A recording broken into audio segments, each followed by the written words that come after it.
What's up, guys? Nathan here. Today, I wanted to share my very last build diary of the league with you guys. I apologize, I didn't put out any formal build guides this league, and the main reason for that is I just wasn't really satisfied with any of the creations I made. The only one that I thought was relatively good was probably the Carrion Golemancer Elementalist or the Skeleton Necromancer, but I also felt like there were so many minion builds going around, I didn't really want to just add to that noise. I wanted to create something a little bit different that I was proud of, and sadly, I don't really think anything really hit the mark. I promise I'll do a lot better next league, especially with all the content getting a lot harder and hopefully the bar being raised on what is considered a viable build.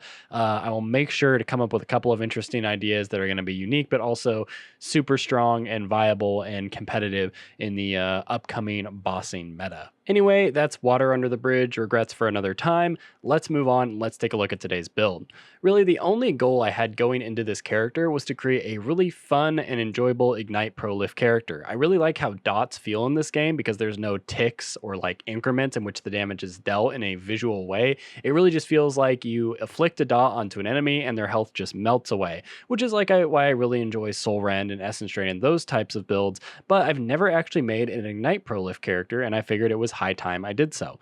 I experimented with a couple of different skills. Flame Blast was very high on the list because you can reach very crazy levels of Ignite damage, very easily pushing around 1 million DPS Ignite with just a Searing Touch, honestly, not much else. And then also Fireball was a really high contender, but I played a lot of Fireball last league, so that didn't quite make the cut. And then there were a couple of oddball choices like Armageddon Brand and Ellie Hit, and those kind of just lacked the numbers. We were really not going to get a lot of damage with those. So the last choice I had was Burning Arrow, and I decided, why not? Let's do an attack ignite build. Burning Arrow should be viable. I know there's a couple people that have played it, so I figured I'd give it a shot. Once I decided on Burning Arrow, I updated my goals to be going for very smooth, buttery smooth, hopefully, map clear, a very decent life pool with some mitigation, and enough DPS to do all bosses in the game comfortably. So once I knew I was going to be playing Burning Arrow, and it was primarily going to be a mapping character, but hopefully with viable numbers in terms of boss damage, I had to choose an Ascendancy. I was mainly choosing between Trickster, Elementalist, or Chieftain, and the reason why I had so many, honestly, like varying options across the tree is because at the end of the day, the best way to scale your Ignite damage is to just have a lot of fire damage, grab Ellie Overload or Perfect Agony if you want to deal with crit. I didn't want to do that. Ellie Overload, and grab all of the fire damage multiplier on the tree. Now, all of these Ascendancies have a little bit of extra damage packed in as well, especially Chieftain, but you're really just looking for some sort of quality of life thing or some utility or some defense in your Ascendancy, and then you can get most of your damage from the tree. Chieftain was the obvious choice for the reason of having the huge fire damage over time multiplier and then access to big regen and survivability, but at the end of the day, I felt like it didn't have any quality of life or zippiness to it. It had no attack speed, no additional projectiles, no pierce, really no appealing factors other than damage and survivability, and I wanted a little bit something more from my Ascendancy.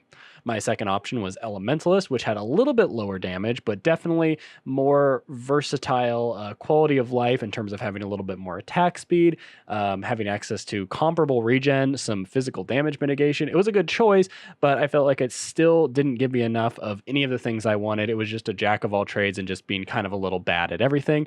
Then there was Trickster, which probably would have been the best option in the end, but it wasn't ideal just because I didn't want to use Ghost Shrouds. If I were to redo the build, I probably would go Trickster.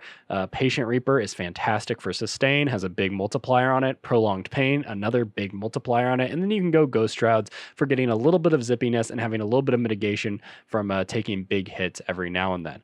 However, what I really decided on at the end, as you can tell by the title of the video, was Ascendant. And that's because Ascendant has access to bonus points. Like you can actually get an additional, I think it's like, I want to say 4 or 5 skill points or something on the skill tree, which is good because you're trying to pick up all of the fire damage multi as possible.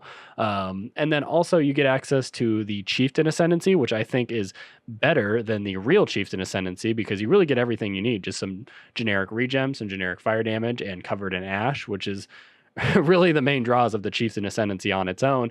And then I was able to go the Deadeye Ascendancy choice too as well, which solves my accuracy problems and gives me a ton of quality of life with free pierce and additional projectile, which is really all you need at the end of the day to make Burning Arrow clear in a reasonable, comfortable way.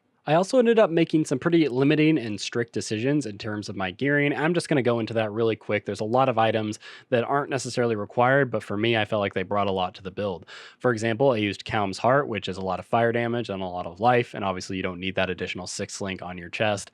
Signal Fire, which is a quiver that fully converts you to fire and gives you a little bit of extra fire before all of the ignite calculations. Arborix, which is honestly a questionable choice. There are better bows you can use, like Silver Tongue is objectively better DPS wise, or a crafted rare with just a lot of physical damage is objectively better DPS wise. But Arborix is still like easily like 90th percentile DPS, and it gives you an additional 2 projectiles, which is pretty solid quality of life. Circle of Anguish with the increased buff effect and increased fire damage while affected by Herald of Ash. Solid choice, kind of expensive. I think it was like 3 or 4x when I bought it. Cinder Swallow, which is one of the best flasks in the game, in my opinion, but especially good for any build that specifically focuses on igniting. Diadem Dawn, which is almost always going to be your best in slot belt choice for any kind of ignite build, just because it gives you that ignites go faster. You know, it's going to deal its full damage 35% faster than if you were not using a Diadem Dawn. So those are like all the big required uniques, but I also used a couple of unique jewels. I used the Tempered Mind Jewel in the slot above the Witch Start just to give myself a nice chunk of accuracy and make it so I don't have to run Lionized Glare, which is honestly kind of a subpar bow for a build like this. And then Sudden Ignition, which is pretty solid threshold jewel, as you guys might know, that literally doubles the number of ignites you can have on an enemy from Burning Arrow. So this is pretty much a 100% chance to deal double damage type jewel if you just hit twice. I also got a bunch of rares just to fill in my life and resistances. The only interesting parts of my rares is you want to try to get as much flat fire damage, or if you can, fire damage multiplier on your amulet. And I think you can't get fire damage multiplier on your ring in any way. So just get flat. You just get flat fire damage, not any fire damage multiplier. And then the gloves need at least around 400 accuracy and as much attack speed as you can get, and that will help make the build feel so much better. I also got the Burning Arrow Helm enchant. Not much to write home about there. Just gives you a little bit of extra fire damage, which helps before all of the ignite calculations to give you a bigger base damage. And then I did have to choose between Anointing. There are a couple of solid options.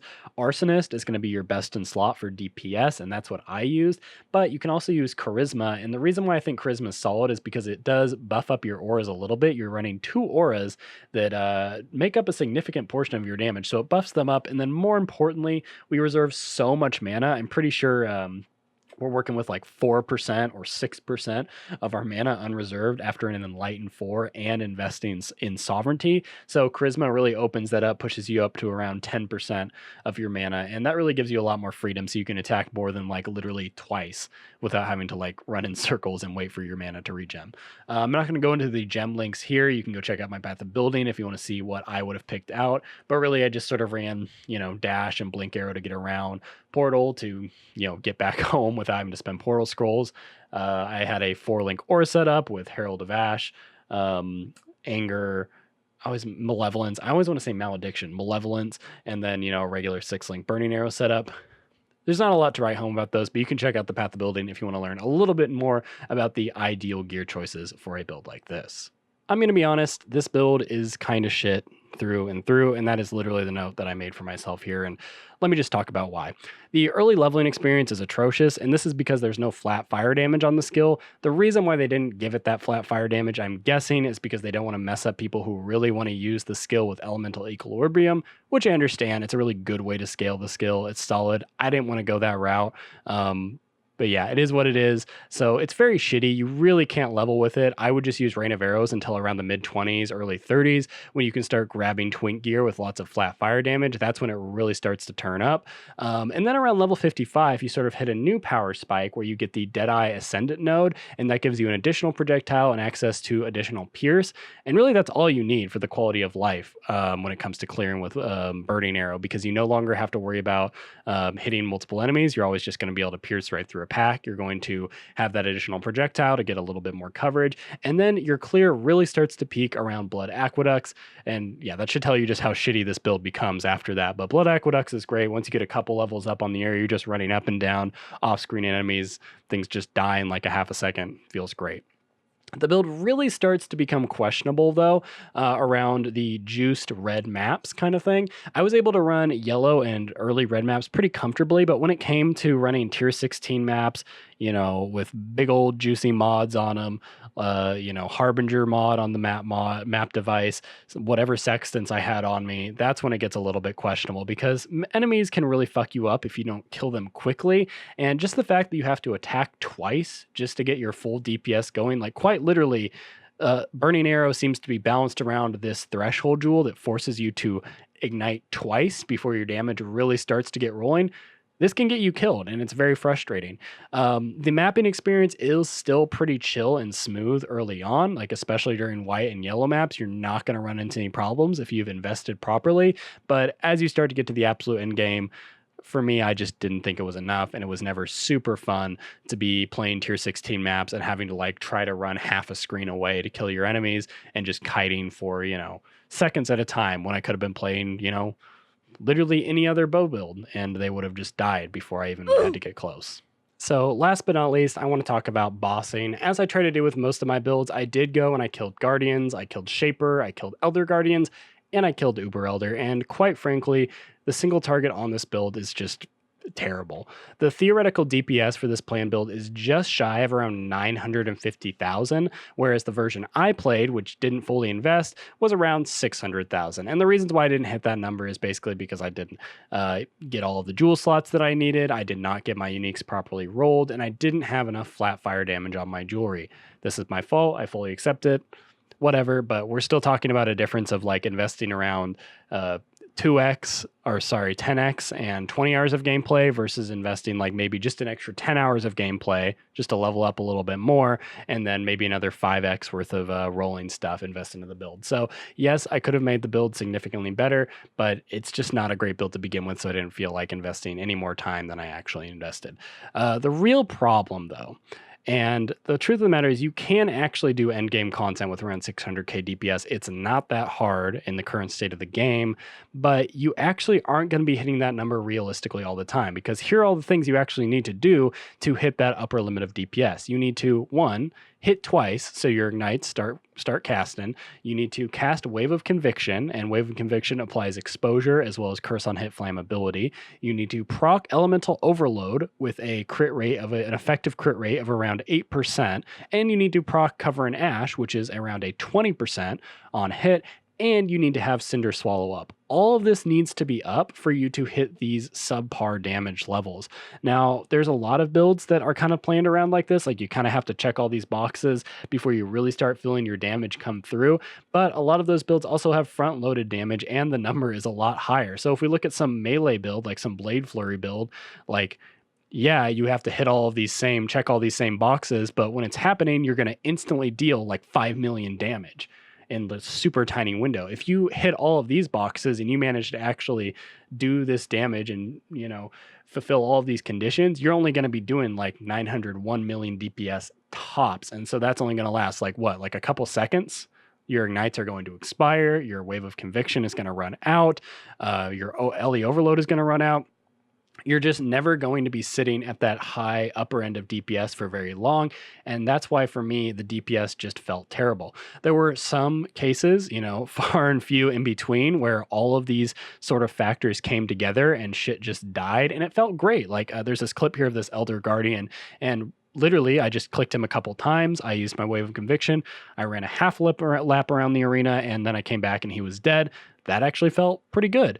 I also ran it on Uber Elder, and I have to say Uber Elder was one of the better demonstrations of just how frustrating this can be. It somehow was actually a 4-minute kill, even though it felt like 20 years. I think that's just kind of a statement on the state of the game right now. But yeah, I died once, and it was a 4-minute kill, and it was really a struggle, man. Like, I'm not going to lie, I'm not the best at bossing, and I had to like try my darndest to make this kill work. I did almost all mechanics like fairly reasonably. I killed the ads in the right amount of time. I did not let the propagators stay up. And at the end of the day, I still died once and, still had a above average kill time compared to a lot of the other skills that exist out there. So all in all, what do I think of this build? I'm going to be honest, I expected more out of it. Yes, the clearing feels okay, especially if you're just running mid tier content. But honestly, the investment required to get to a point where end game content feels good, eh, I mean, it's just not reasonable. I mean, I understand there's such thing as builds that don't function unless you dump a certain amount of exalts into them, but this is just, on a different level. I see really no reason to play this skill over something like Essence Drain and Soul Rend, especially Soul Rend, which in my mind gives the same level of satisfaction. Obviously, you have to be attacking a little bit more, but when it comes to keeping up buffs and debuffs, at the end of the day, you're still attacking a lot on Burning Arrow too. Hell, you can't even run Avoid Ailment or Reflect maps on this character, whereas things like Soul Rend can do those just fine. Honestly, the skill is mechanically passable if you run it with Ignite Prolif, but really the problem is it doesn't have a very high DPS ceiling, and the DPS floor also feels I don't know, very, very low. Although I guess I'm the one that sets the floor, but either way, it would be nice if it had a little bit more oomph built into it. And I guess that's going to be the point of the next patch, because I think they're going to be letting the ignites stack a lot more, which is really would do a lot for this build. It would be a little bit annoying, but knowing that the fact that I'm running in circles, clicking over and over again, if I could be doing more just than maintaining buffs, like if I could actually be stacking additional ignites, that would be pretty damn cool. That would make this build actually feel a lot better to play in bossing situations. Now, I'm sure some of you guys are probably crying out right now, like, "Oh, Nathan, you didn't give Burning Arrow a fair shot. There's much better builds out there. You didn't do it right." And yeah, I didn't make the best build in the world, but I did a little bit of research. I compared to other existing Burning Arrow builds. One of the more popular ones from back in the day was Mathel's Elementalist from Incursion, and he only hit around 600k on his. He said it felt good DPS wise, but that was also back in Incursion, so it's not really fair to make comparisons like that. And then I looked up some more modern day builds. I found this really nice Trickster one on the forums, and this guy had quite a bit more invested into his character than I did, as well as a level 100 tree, and his damage was just over like 1 million, so a little bit more than mine, but with a significantly more investment. At the end of the day, I think the skill is just pretty crappy for anything outside of like low to mid tier content, and I really fucked up by making this character a patch too early. And yeah, it's not every day I call a build a complete failure, but this is very, very close to it. Anyway, guys, thanks for watching. My name is Nathan, and I'll talk to you next time. Thank you! Thank you so much to my Patreon supporters: Real Human, Zikarak, Squally, Zoljan, Coda, Julia, Allen, Kepler, Sparky Kata, Fusk, Putzak, Heiser801, Kyle, Ice Dude, Ginzink, Anonymous, and Orangina. You guys really do a lot for me. I really appreciate it. If anyone is interested in joining these fine folks over at my Patreon, you can check me out at patreon.com/NathanBrotherBob and give me a little bit of tangible support. If you also want to give me tangible support in a different, less directly expensive way, you can check me out at twitch.tv/NathanBrotherBob. I now have a subscribe button, and if you are a subscriber of Twitch Prime, you can actually subscribe to me with said Twitch Prime. I'm not 100% sure how it works, but you agree for Jeff Bezos to give me $5 a month, and then he actually gives me $2.50 in a month. But that's okay, because it's $2.50 more than I would like normally not have. So if you want to do that, or just catch me on Twitch in general, you can check me out every Tuesday, Thursday, and Saturday at 2 p.m. Central Time. Or if you have no desire to give me any kind of support and you just want to, hang out, that's cool too, because I got a Discord and you can join that. That's in the bottom right hand corner and also in the description below. Thank you guys so much for watching, and I will see you soon. Talk to you soon. Bye.